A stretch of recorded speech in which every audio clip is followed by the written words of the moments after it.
So welcome everyone to our webinar, Navigating the Election with Students and Educating for American Democracy. My name is Mike Fishback. I'm the Social Studies Department Chair at Almaden Country Day School in San Jose, California. Behind me is my classroom. And I'm also a board member of Yale Alumni Educators, which is sponsoring the event along with the Yale International Alliance. Our organization is made up of educators of all stripes, but mostly K through 12. And one of our purposes as Yale alumni is to connect teachers and parents to the expertise and wisdom of Yale-affiliated scholars and advocates who have unique perspectives on burning issues in education today. Last year, we held a series of webinars under the heading Learning in the Age of Climate Change, featuring conversations about managing anxiety over the climate crisis, infusing climate education into STEM and humanities classrooms, and other related topics. All of our public events are archived on our YouTube channel and our website, which we invite you to visit after our program this evening. So in that spirit, we wanted to hold an event in the run-up to this year's election. And we have three panelists with us who have thought for many years about how to engage young people in healthy, honest, hopeful ways about American government. Louise Dubé has a degree from the Yale School of Management and has enjoyed a long career in educational media. For the past decade, Louise has led iCivics, an organization founded by the late Supreme Court Justice Sandra Day O'Connor, whose mission upon her retirement was to transform civics education and make it more meaningful and engaging. And I'll speak personally, as a teacher who uses many iCivics materials, the work of Louise and her colleagues is exceptional. Games and simulations and infographics meet kids where they are and also lean into the complexity of government, but also law, campaigns, even social media misinformation. So I can't say enough good things about it. We're honored to have Louise here with us. Jane Kamensky earned 2 degrees from Yale and has held endowed professorships at Brown and Harvard, as well as serving as history department chair at Brandeis and director of the Schlesinger Library on the History of Women in America at the Radcliffe Institute for Advanced Study. Earlier this year, she assumed the leadership of Historic Monticello and the Thomas Jefferson Foundation. Jane's historical scholarship focuses on the early United States. Thank you, Jane, for being here. And we also have with us Peter Levine, who earned his BA from Yale and is a longtime leader at Tufts University, where he has an endowed professorship. Peter helped found Tisch College's Circle, which stands for Center for Information and Research on Civic Learning and Engagement, and has been instrumental in crafting guidelines for state and local policies and civics curriculum. Peter's political science scholarship encompasses voting rights, public deliberation, and social movements. Welcome, Peter. So, what do these three Yale alumni have in common? Louise, Jane, and Peter are members of an 11-person consortium that in 2021 published the Educating for American Democracy Roadmap. This is not a curriculum, but a guide, a roadmap, for bringing young people into developmentally appropriate conversations about American government, democracy, and elections. And it is an invaluable resource, especially, in my opinion, its list of 5 design challenges, which identify tensions and paradoxes within civics education. And we're going to loop back to some of those momentarily. The roadmap is free and available on the internet, and it's quite easy to navigate. So after this event, I encourage you to take a deeper dive into its contents, as well as the educational websites from our panelists' organizations, which will be posted in the chat. So for this evening, I'll moderate 2 rounds of questions before we open it up to questions from those who are joining us live. Feel free to type your question at any time using the Q&A box at the bottom of your Zoom screen. You can like other people's questions if you want. We'll try to get to a variety of your questions in the second part of the hour. For our first round, I'd like to pose the same question to each of our panelists. Many social studies teachers, elementary homeroom teachers, and parents I've spoken with are hesitant to bring up the election campaign, either because of the divisive rhetoric that's out there or out of fear of pushback of some sort. So to counter some of that legitimate worry, I'd like to ask each of you to identify a unique educational opportunity arising from this year's election season, a skill, a mindset, an understanding that teachers and parents can help kids practice or think about in the context of the election. We have 3 different perspectives represented here: media, history, and political science. So I'm curious to hear what you see as reasons why we should embrace the election as a learning opportunity. Jane Kamensky, let's start with you. Oh, history goes first. I wasn't expecting that, Mike. I can tell you that one of the things that we're thinking about at Monticello during the election season, but also looking forward to the semi-quincentennial of the Declaration of Independence in 2026, is thinking about the history of partisanship. And I guess one of the things that locked in our affective polarization as we are, I think we teach relatively little about what parties are supposed to do, right? So where did parties come from and what are they supposed to do? Um, you know, I think the political science answer, and Peter will doubtless correct me on this, is that they organize our differences in productive ways, bridging the most natural and therefore the most damaging cleavages, right? So they're supposed to take us out of tribes and into coalitions. And I think asking students to think about what our parties do, right? Like, what are the things that you would bucket under Republican concerns, and what are the things that you would bucket under Democratic concerns? And a place that one could get to is that we share an awful lot more than we don't, right? So we're at a moment of heated partisan rhetoric, but you would find everybody on, if you compare the party platforms, you would find enthusiasm for supporting the rising generation. What does that mean in each party? What is the coalition that they're trying to build? And of course, when we talk about that in the early republic, it's coming up with coalitions that keep the country divided from dividing itself over the most obvious fissures around slavery, around region and economies. So, can we think about what parties are supposed to do, and then students and their parents would have a chance to hold both parties accountable to that aspiration.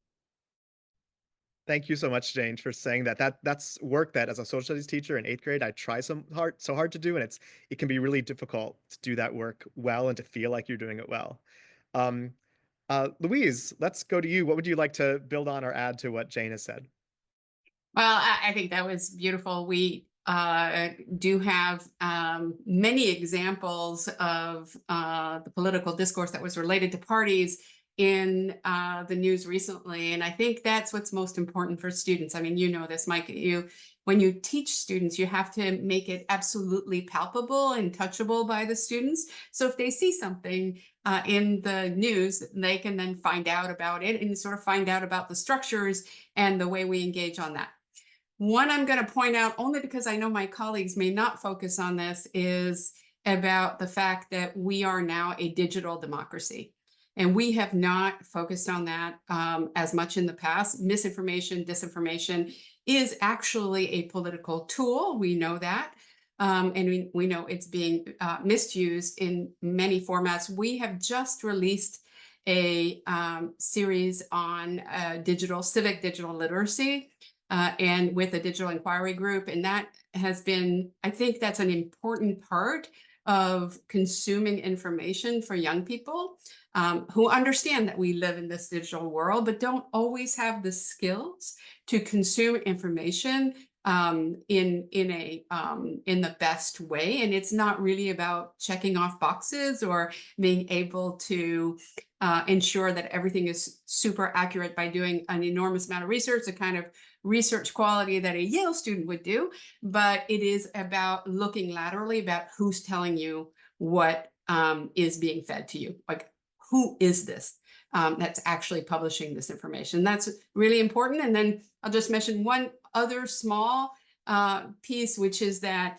educators are, in fact, as you suggest, scared. I hope they will feel empowered by looking at Educating for American Democracy and all the resources that we have that are very solid. But one place that is easier to teach about are local elections. Those are about very concrete issues that kids can touch in their community. And state elections and local elections are very important. So I'll just leave it at that. Thanks, Louise. Yeah, iCivics has a game called Counties Work, which is really fun for kids to play, where they role play local people I guess, a county executive, solving people's problems. So we have opportunities to learn about coalition building, opportunities to learn about social media. Peter, what opportunities would you like to add to the conversation? Well, as I expected, I'm already enjoying the conversation with my friends here, and those are great ideas they had. The thing that I wanted to add, I guess, was, and you might expect me to say this, but was kind of analysis of policy as a skill, because I think, Mike, you phrase it as skills that students should learn. So the skill would be figuring out what the policy questions are that face the country, regardless of whether the candidates are talking about those. And this is one way to, in some ways, to avoid the partisan fray, because to a significant extent, they're not talking about a whole range of issues at all, right? And not only in this election, but generally they're not going to. But so figuring out what are the issues, and then figuring out what are the options, and trying to weigh the costs and risks and benefits of policy. I do think it's hard to, in a way, so there's this sort of civics textbook idea that an election should be about that. The people should talk about issues, and then the candidate should put forward their issues, and the people should vote for the candidate who offers the issue positions that the people like. It never works that way, I think, because an election is also a bare knuckle battle to get the most votes, and so they're not, it's not a seminar, and they're not going to clarify position on a whole range of issues. The current election is frustrating, at least to me, but I just would mention that back in when it was Romney versus Obama, 2012, right, the re-election, I and some colleagues tried to we did write, in the end, we sort of succeeded, and write a survey that was meant to test their high school students knew the issue positions of the candidates. So it was whether they were factually correct about the issue positions. And that thing was impossible to write, because anytime you wrote a question that was supposed to be just a characterization of where, something like which candidate believes X, you could question whether it was that you had the right answer, because the candidates were not clearly stating their view on these issues, and they were both, so we finally came up with a survey, but it was hard. So the reason I bring that up is, and I don't know if it was really that valid. So the reason I bring that up is because in some ways the conversation about what should the policies be is going to be running afoul of the national conversation. That's just always going to be. But I think maybe that's something to learn too, is kind of the difference between a battle over who's going to win and then a seminar about what we should do. Those are two different questions, and students should learn to navigate both. Can I Great. just jump in with a footnote to that, Peter? Do you all use this open online resource out of UC Santa Barbara, the American Presidency Project, which has, you can find party platforms going back to basically 1796, and there are all kinds of fun digital things that you can do with the party platforms. But if you showed 1976 Republican and Democratic platforms to students and asked them to figure out on a blind taste test which was which, they could not do it. So you could plot divisions happening over policy, and you could also index do people speak to the things in their platform? Just a platform is a kind of bite-sized document that you could tackle probably 8th grade forward, maybe 6th grade forward in an ambitious classroom. Let me just add, that's such an interesting point, just because so iCivics has this hugely popular game called Win the White House, which is about running a national election over 10 weeks. And so in the development of that game, we had to mirror the two parties' policy platforms. And when you look at these things as they currently are, it is all about the language in which you express what the ideas are. And let's just say it took us many, many rounds to get the language right so that we could ensure that we are being fair and accurate. But this is not an easy endeavor. So.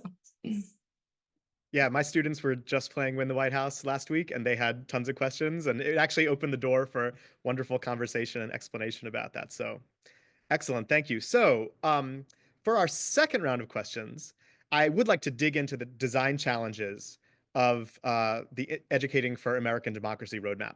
So I'll pose one of the roadmap's questions as written to each of you to learn how you believe we should navigate that particular dilemma and how you see it playing out in our current political moment. So Louise, let's start with you. You run an organization that helps nurture engaged citizens, and you published an important piece this morning on the value of compromise. We also live in an era of toxic polarization where many people can't seem to stay connected with those they disagree with on social media, let alone in real life. So one of the roadmap's design challenges is, how can we help students become engaged citizens who also sustain civil disagreement, civic friendship, and thus American constitutional democracy? So Louise, how can you help teachers and parents think about this question in the context of 2024?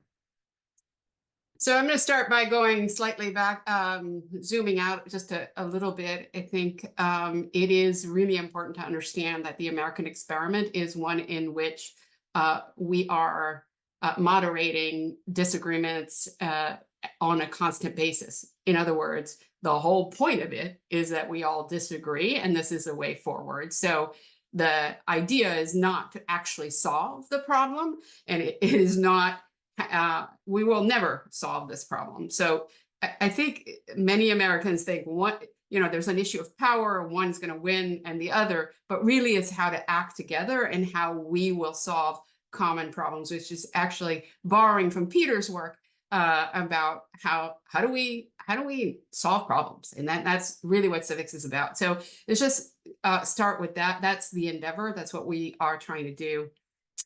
And when you asked this question, I went back and got some advice from one of our educators, Sherry Condit. She's in Woodlands, Washington. If she's watching, we'll just call her out. She's really amazing. And I think one of the important things in terms of engaging students in this process or in this design challenge is to create democratic norms within your classroom. So there is no way to have these conversations on difficult topics where we know we disagree without having set some norms about how we will do so, learning the skills about how we engage with others, how we listen actively, and how we create a sense of common enterprise together in this process to actually propose solutions that you may not like. I will say, because we're focused on educating for American democracy here, many of the things in the report, many of the authors do not agree with. And yet we signed our names. And I think that is an exemplar of the exact process that we want to follow in the classrooms. So I go around and spend a lot of time in classrooms, and you show up oftentimes in a classroom that is, because we're very polarized economically and other ways, you show up and the classroom looks very much the same. And you believe then that people have the same ideas.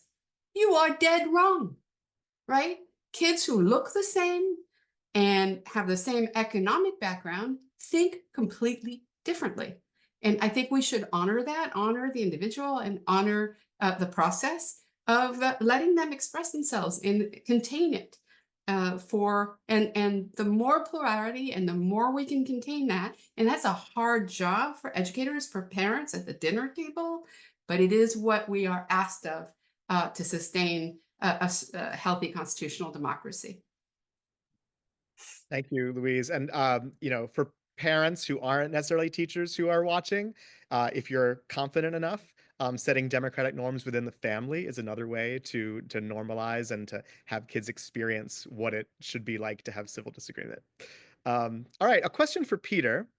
You specialize in civic studies. The rhetoric in this election has become so heated that each side has called the other fascist and anti-democratic, and majorities of partisans believe that if the other political party were to gain power, it would destroy our country. One of the roadmap's design challenges is, how do we help students make sense of the paradox that Americans continuously disagree about the ideal shape of self-government, but also agree to preserve shared institutions? Peter, how can you help parents and teachers think about this question in the context of 2024? Yeah, thank you. By the way, maybe it's worth saying something about the design challenges. So there's these 6 questions. Mike's reading some of them. They are questions really they're questions that we framed back to our colleagues in this field. So we're in the field, but so are teachers, so are textbook writers, so are state officials, specialty teachers above all, maybe students to some extent, although that wasn't necessarily the intended audience.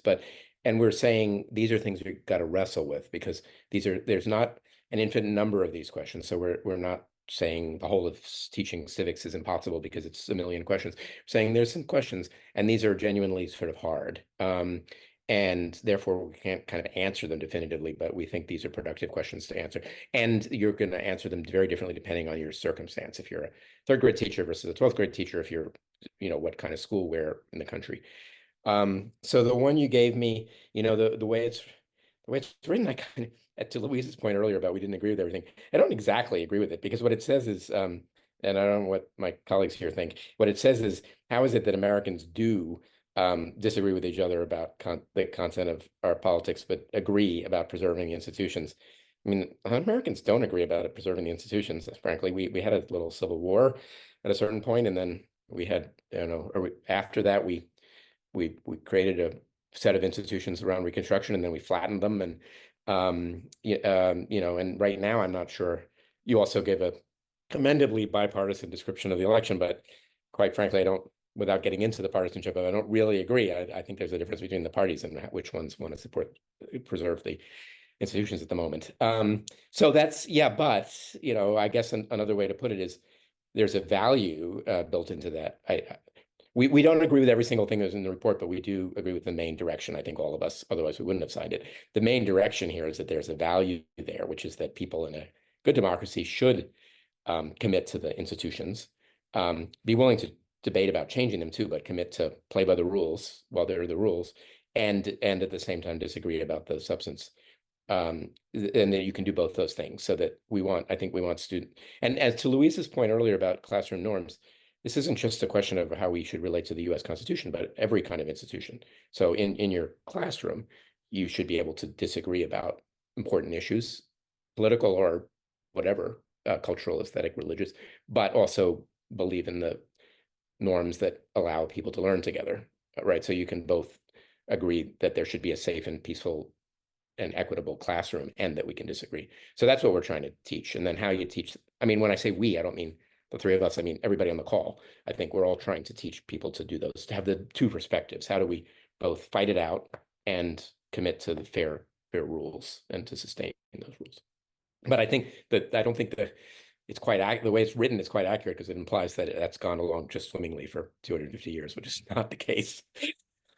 Yeah, I hear you. And yes, I was trying to be nonpartisan in framing it, and also, it's a challenge with teachers where, our mantra for most of our schools is we're teaching kids how to think, not what to think. But then, are we also promoting democracy? And that is a what to think. We want you to agree that this is a system and a structure worth preserving. And that's been a tension for a lot of us, especially this year, in this election year.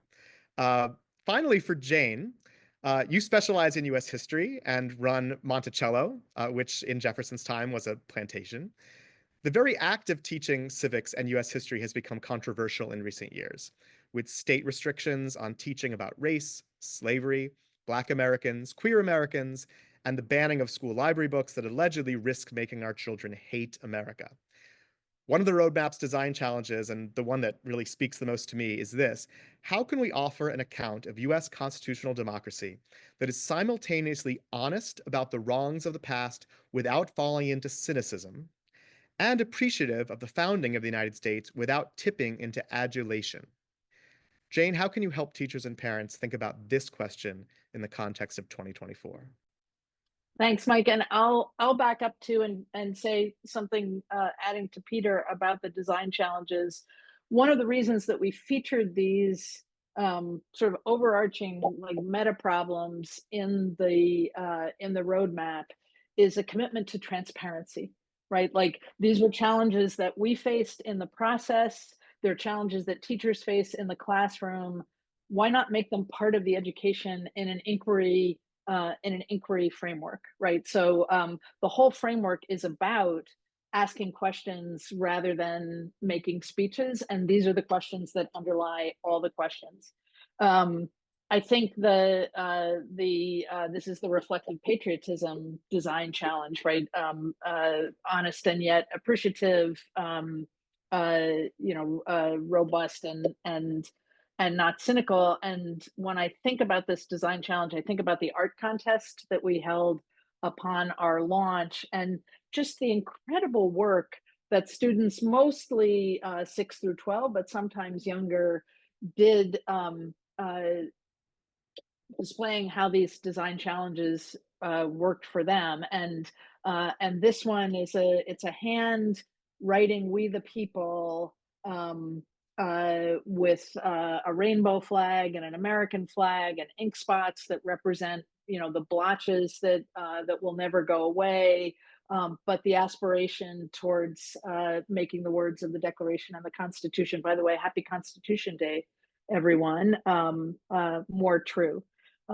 So just to say, transparency and inquiry as core values of educating for American democracy, and a belief that I think we've seen played out in our piloting communities, that classrooms really can handle this complexity at a variety of ages, right? I think one of the core democratic dispositions that we're teaching is that multiple things can be true at once, that we hold things in tension. Peter used a both and in his answer, and the whole project is about both and.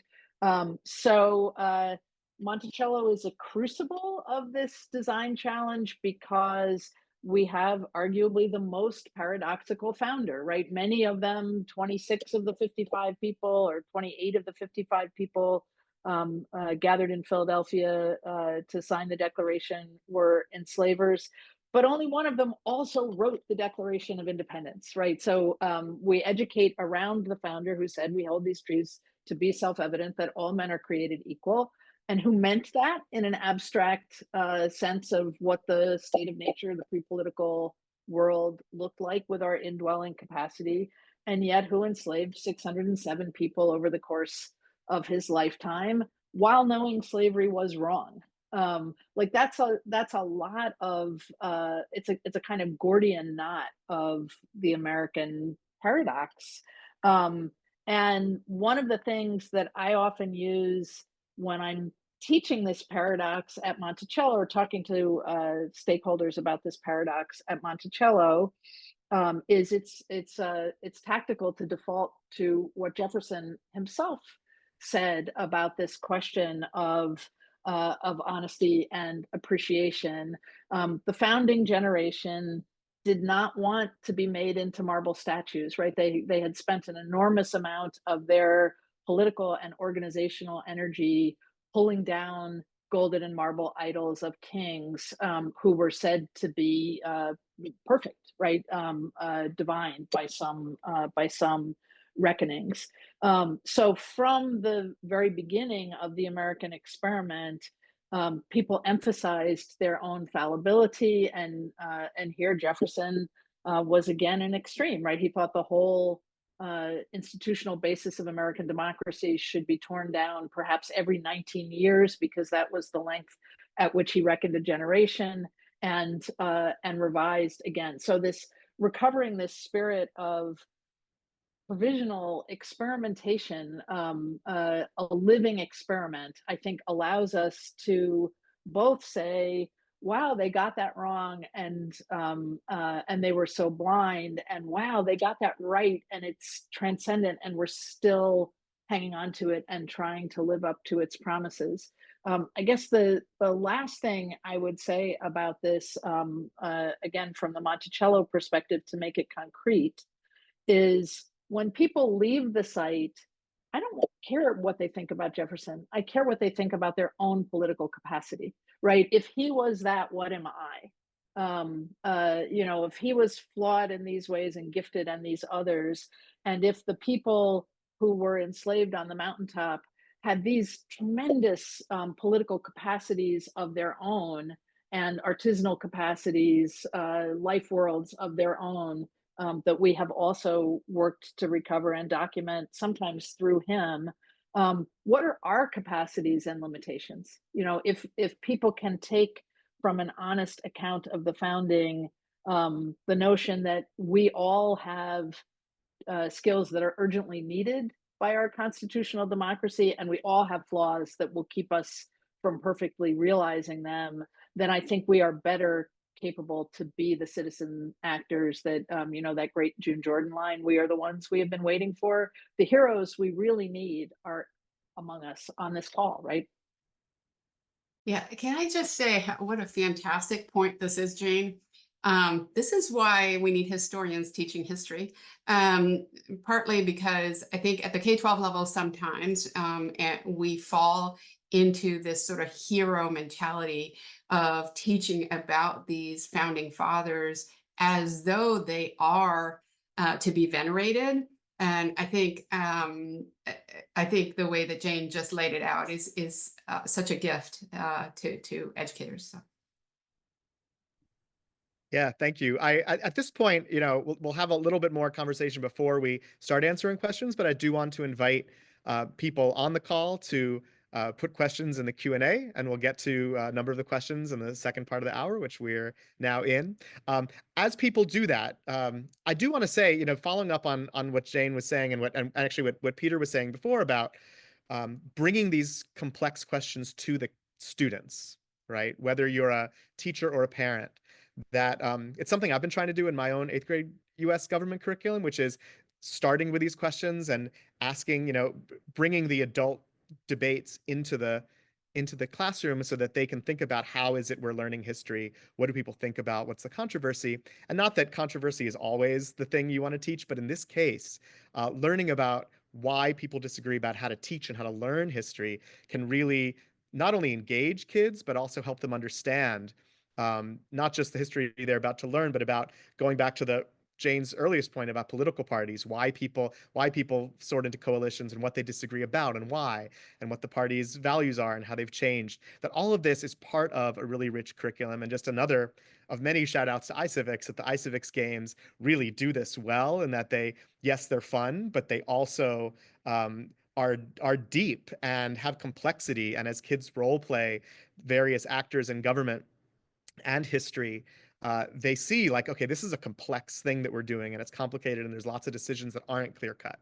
So this is all really, I mean, I'm taking mental notes and should be probably writing them down about things to do in my own classroom in the next few weeks as you're talking. As we're waiting for questions, would anyone else? And I'll just also say, I hope people can see it in the chat.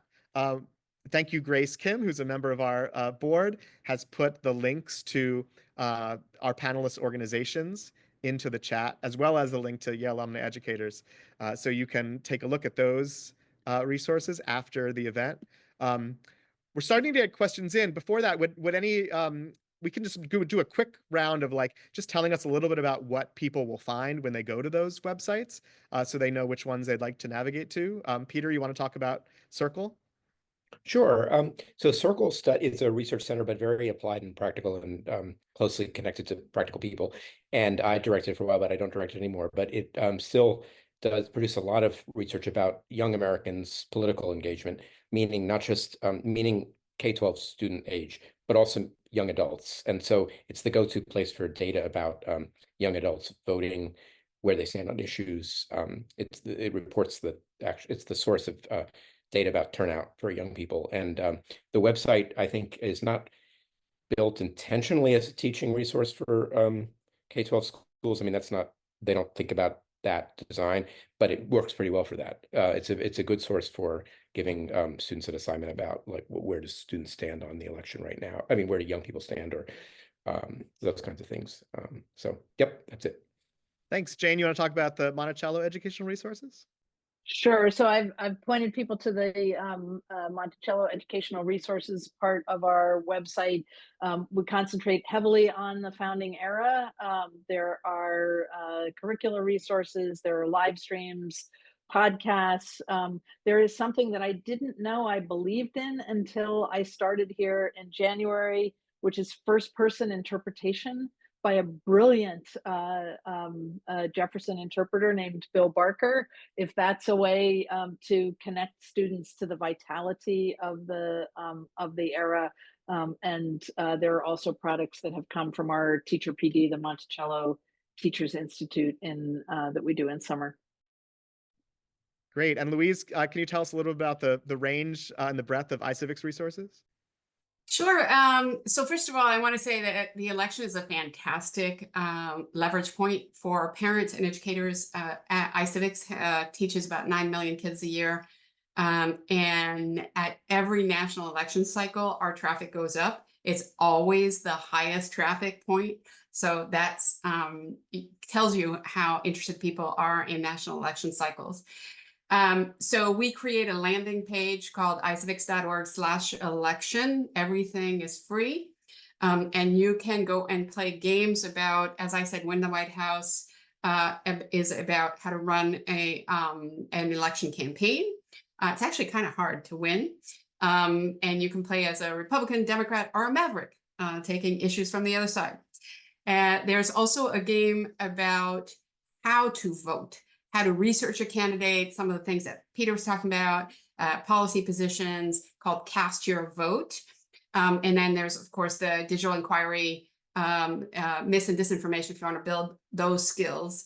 So those, but there's a whole lot more there in terms of lesson plans and other games about how the whole election works. We have a new video series about how state-based elections and touches on the Electoral College. So there's a lot of materials on that page.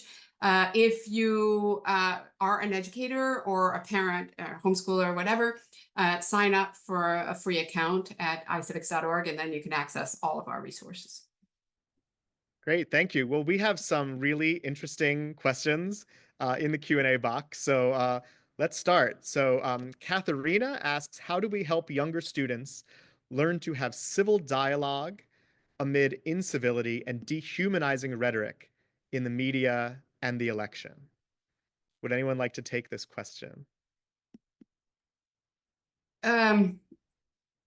Yeah, so I'm going to say one thing first is that when you're talking about really young kids, you're going to have, I just don't know developmentally what range we're talking about here, but you are going to have to relate it to their own experience. I think it's a real mistake to start talking about elections in ways that are not developmentally appropriate. I usually start by talking about the rules in the family and the way we make choices in our family. So if you're talking about really young kids, that's where we start. We do have a number of resources for younger students. One is called Well Versed. It's a series of videos that are animated. They were made with folks who developed for Nickelodeon. They're fun, and they are released under the Nickelodeon brand. And then we have a series called Private Eyes. Those are inquiry-based series of investigations for elementary students that touch on all of these civics topics. They might be a good resource for the family or for the younger people. And I realize I'm avoiding the dehumanizing part of the question. Anyone want to take the dehumanizing part of the question? Well, I just wanted to, I don't know if this will do what you just asked for, Mike, but I wanted to build on Louise's point by saying that it is a developmental question. I mean, it's a very different situation if you're talking about with kindergartners. My day job is teaching college students. So I think I'm doing the right thing in my role in kind of making up questions about what civility is and the boundaries of it and its tension with free speech. And, you know, the term civility was used as a kind of cudgel against the civil rights movement, with Martin Luther King being constantly depicted as uncivil because he was in fact using what we would all celebrate as techniques for getting democracy. So, you know, and I think maybe I'm wrong, but I think in my classroom I'm doing the right thing in making civility a kind of problematic concept and debating and talking about how it, but I don't think that's the right thing with kindergartners. So I think, and there are also other variables apart from just age, depending on the context of the school and what you're trying to do.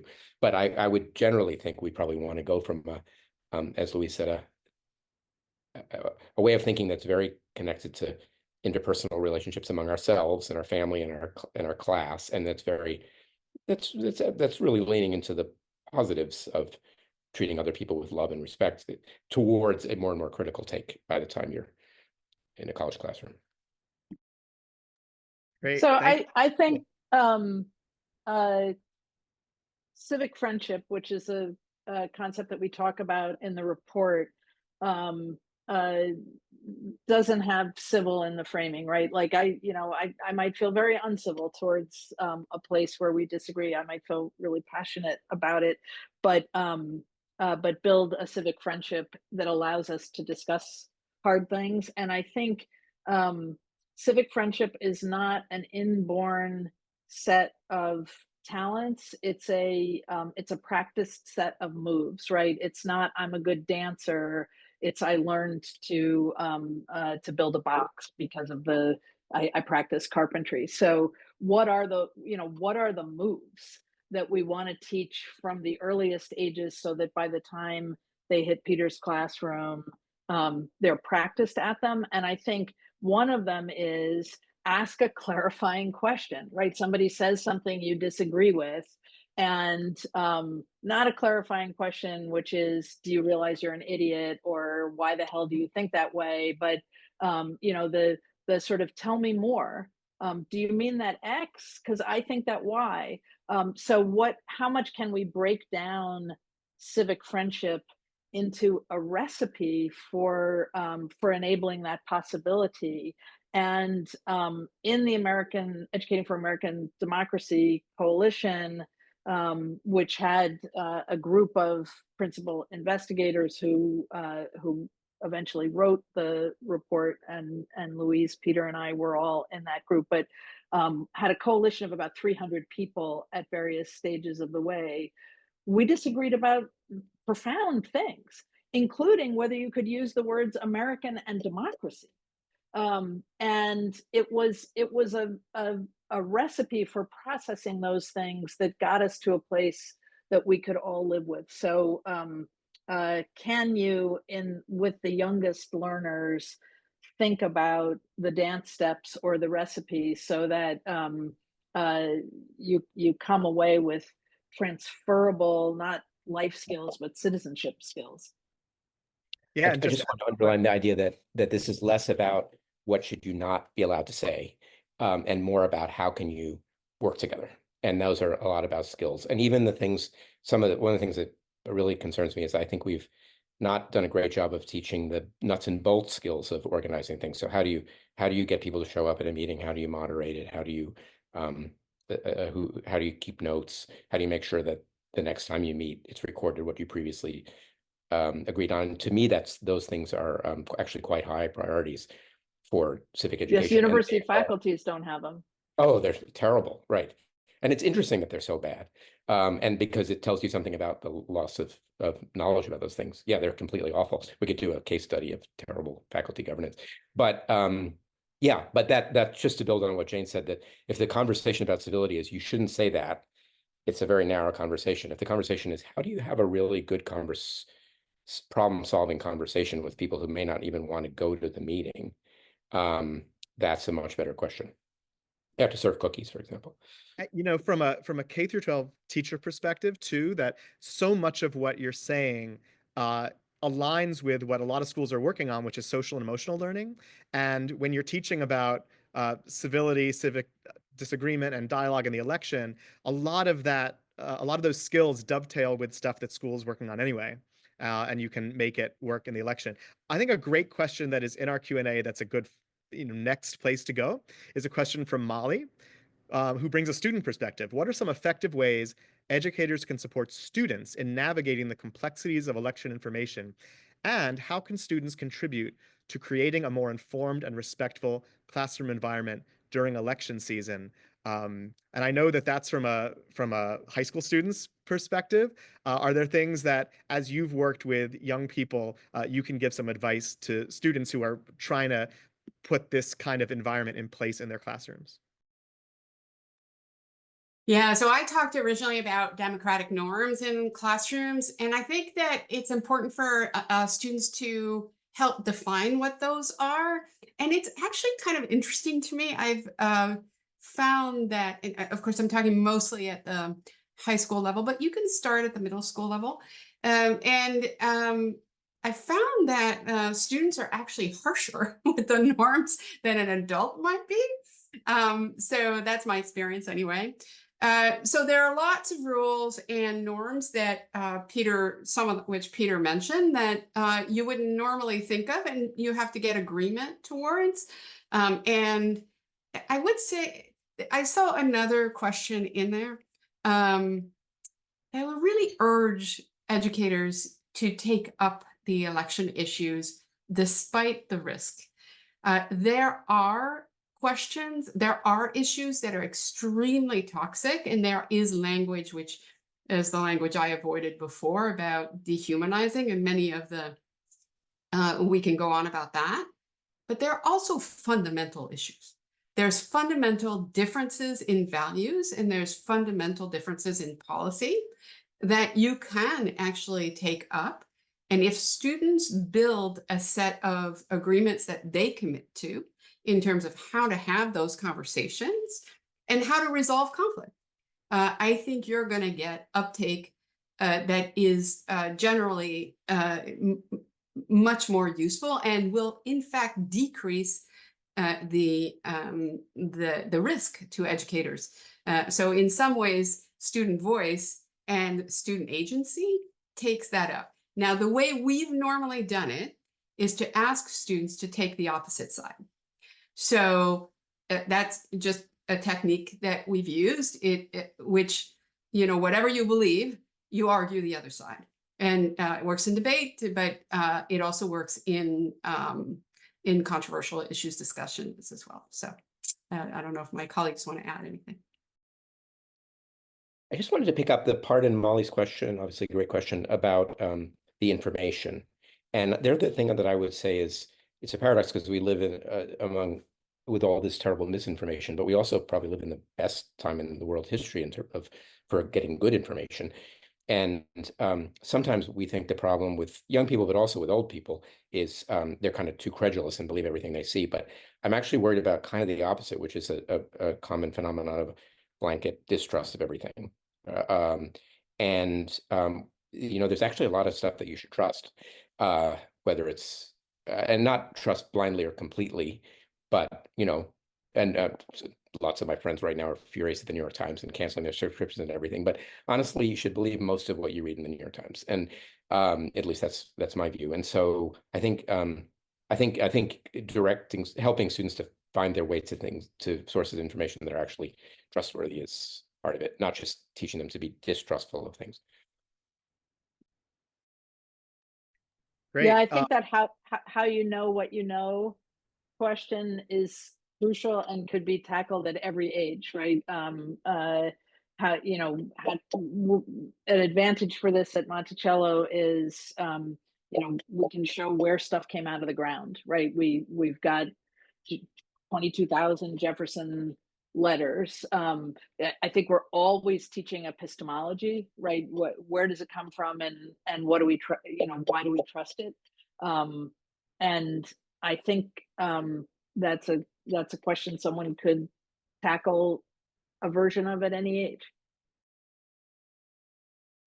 So one of these questions gets at one of the design challenges that I didn't bring up, but is great to talk about. This is from Timo. So while we may agree that the founding fathers should not be venerated given all their flaws and contradictions, nonetheless, key takeaways from their thoughts and actions are that bold ideas can lead to good outcomes, and compromise helps us move forward rather than get stuck in partisan gridlock. So this is something I struggle with too. How do you teach students about the value of compromise while also encouraging them to put their stake in the ground and believe in something and be advocates for what they believe in?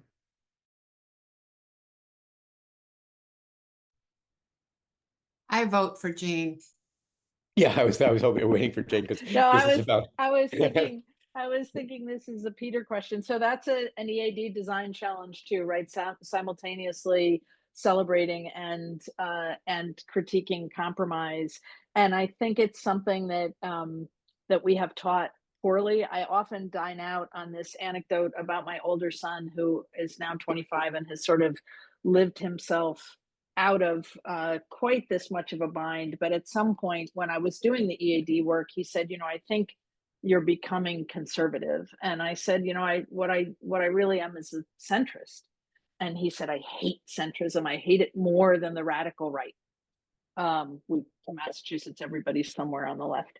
And I said, "Well, that's just broken. Politics is about finding the largest number of people that you agree with on anything and then working to do that thing."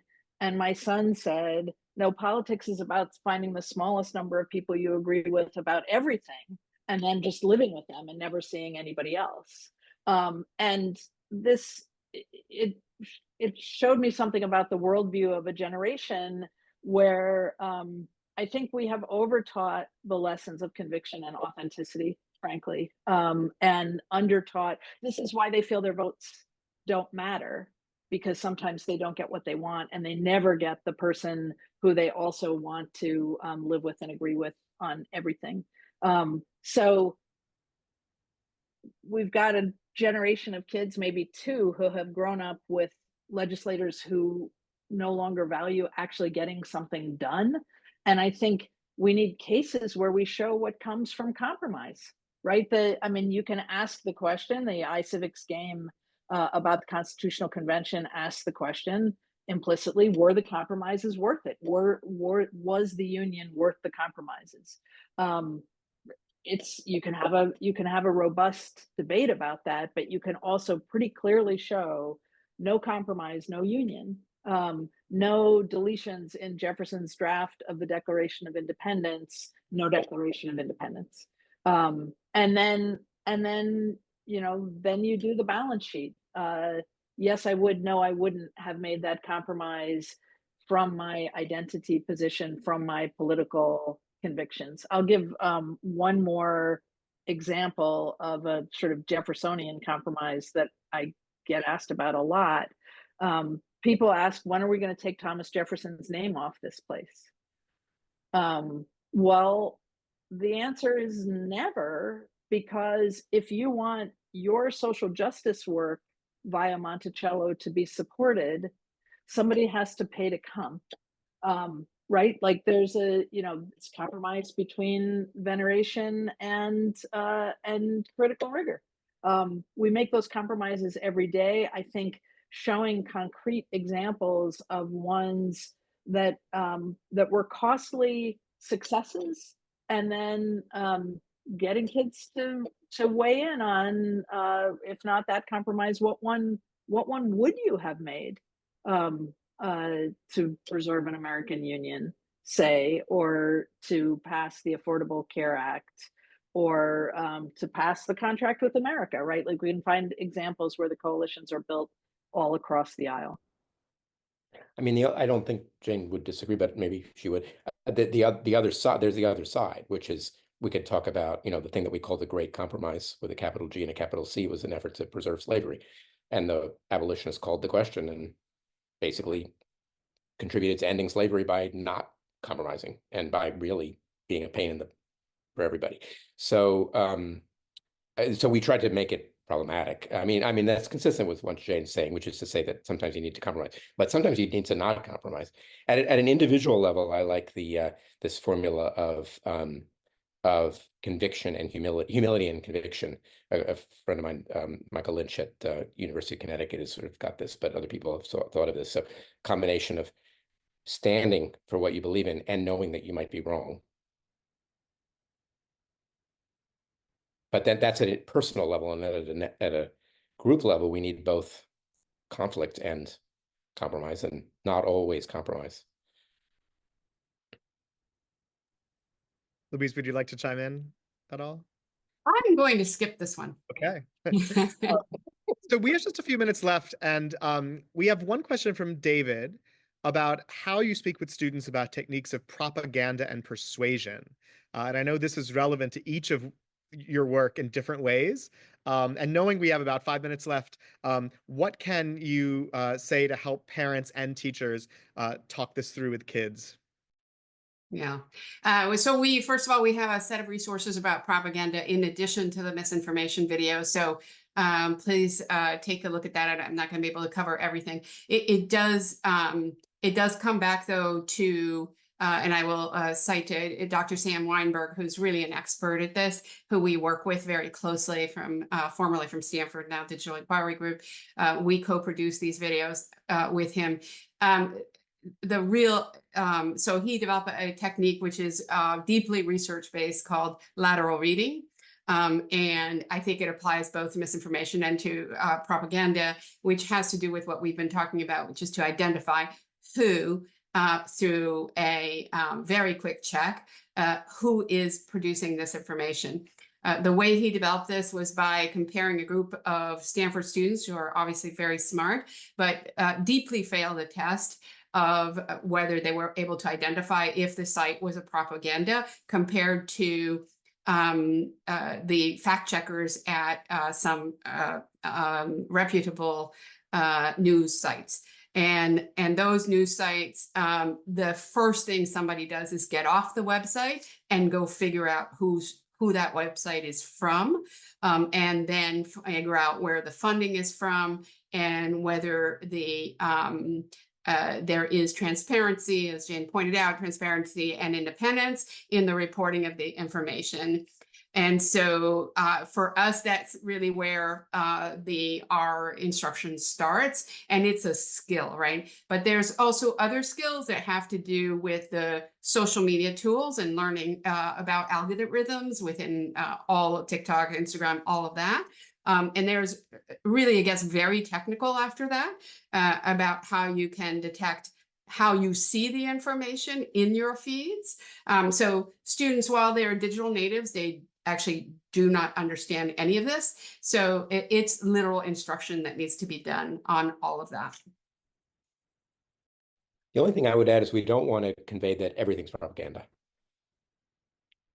and misinformation, right? I mean, some things are, but some things aren't. And I'm just worried that some people take away the lesson that everything's propaganda.